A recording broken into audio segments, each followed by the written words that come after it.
Hi, I'm Demi Riquísimo. I'm here with Future Music. Welcome to my studio, and we're here going to talk about my new track, Windows 95 Anthem.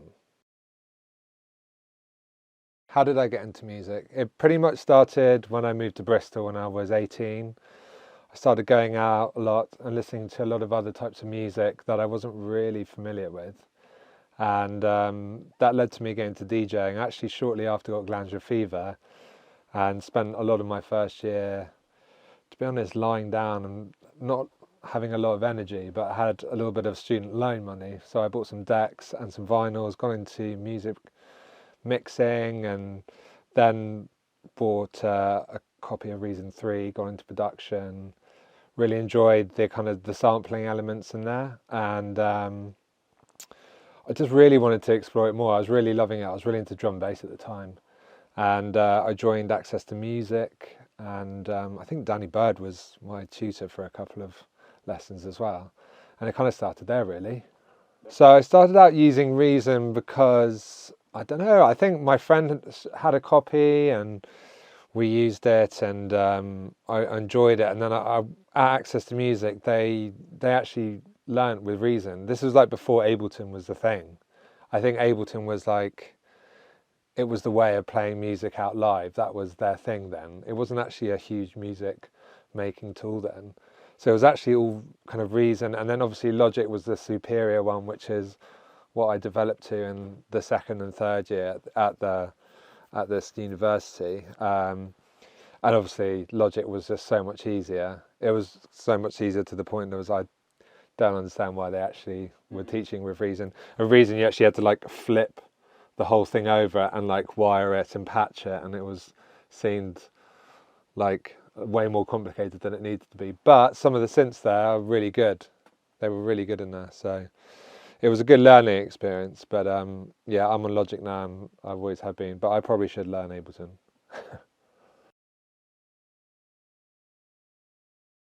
It's different every time, to be honest. I'll either like start. There's two ways really, two main ways.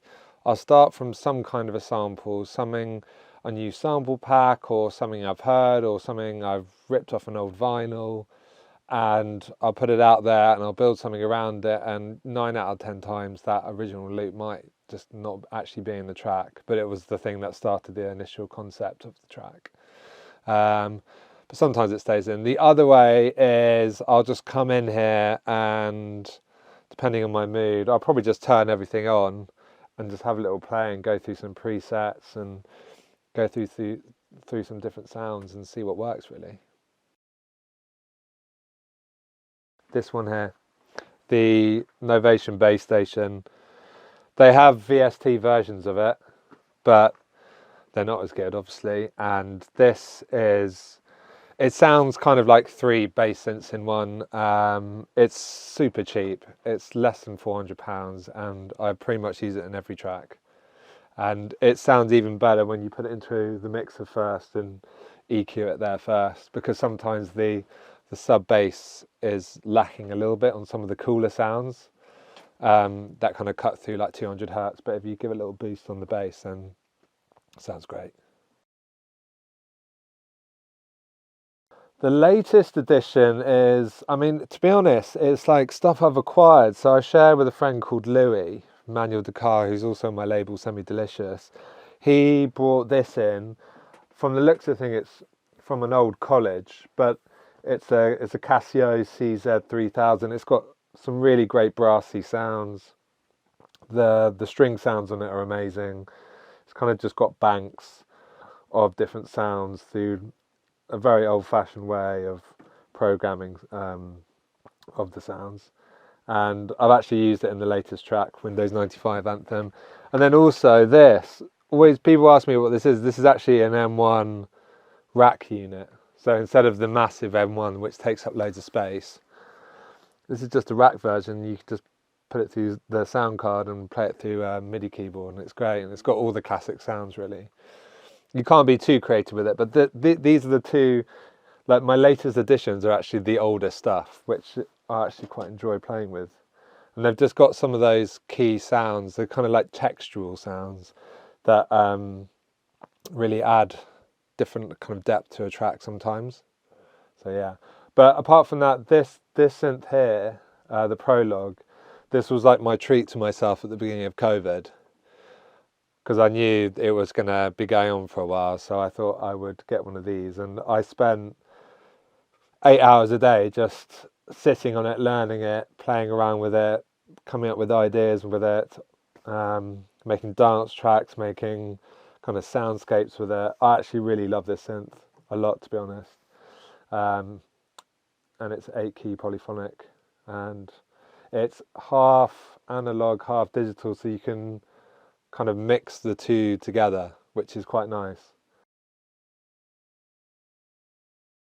I obviously started with the whole VST thing, and that's completely what I learned at college and university. Like, that's all they taught you, and I just couldn't get my head around them, to be honest. The way they look too futuristic, and I didn't have a sense of feel for anything really. And all my peers, everyone in my class were just, they knew them so well, and they did such a good job with them. I just couldn't get my head around it, and it just didn't interest me. And, you know, if I wanted to make the most out of them, I'd have to map each, you know, fader and knob to some kind of MIDI controller, and then I would get something I'd like. But I think in the end, I found them just a little bit, they're not very sharp and responsive. I found them a bit spongy, and, you know, as soon as I got something like this, the bass station, and I could just, you know, hit a note on latch, put an arp on it, play around with some of the functions on it, the sound that comes out of it was just, I was like, I know this is where I have to go with my sound, because this is just what attracts me to the music I hear out on a weekly basis. That's the difference. So to be honest, I haven't used the VST synthesizer in about 10 years. Saying that, I know they've got a lot better, and one of my New Year's resolutions was to start using them, so maybe I should. The sound of that track was completely down to the equipment I used in it. Obviously, the early 90s, kind of 90 to 94, like early prog house sound is becoming very popular. It's a sound that I've always really liked, but it's never really been something that's been a thing. But recently it's had a bit of a resurgence, which I love. And a lot of the sounds on this,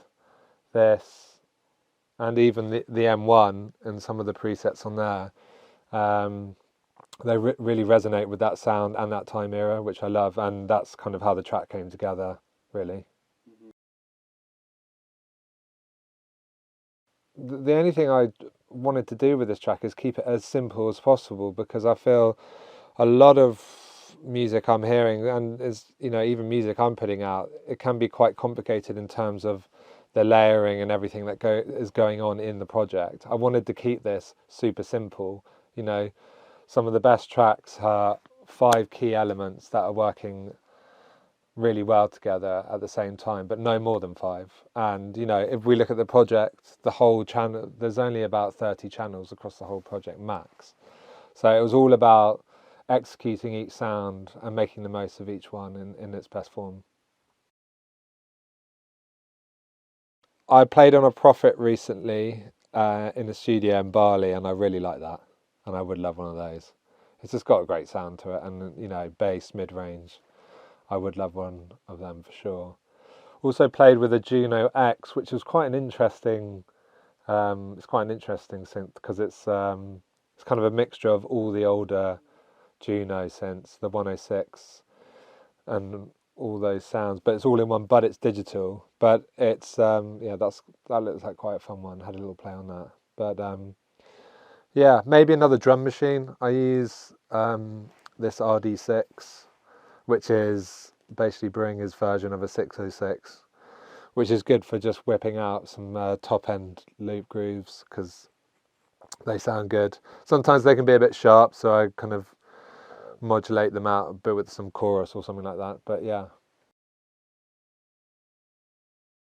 A bit of creative advice. I mean, if an idea isn't really working within the first 30 minutes, don't feel like you have to keep on working with it, move on to something else. Don't feel like you have to finish a project in order to go on to the next one. You know, have certain ideas on the go. I'll be working on 10 different original projects at a time.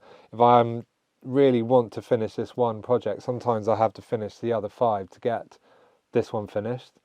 I have to get in a flow. So, you know, I'm not saying if you do a track for 30 minutes it's going nowhere, don't throw it away, don't bin it, but go to something else and try and create something new, and that will spark some new ideas and will help you finish some of the other stuff. I've got about 200 unfinished projects on there I still need to get through, and sometimes you can just spend ages on them and you get nowhere, and you have a bit of a roll. You finish 5 tracks and you go to it and you're like, oh my god, this idea I had in that one, that could work in there. Suddenly it all comes together. So yeah, that would be my main advice. You know, don't beat yourself up if you can't get an idea finished straight away. You know, it's fine. Move on to the next one. You know, it's all an ideas thing. It's supposed to be fun, and if you're spending a lot of time on one idea and it's not getting anywhere, then move on to something else. It's all good.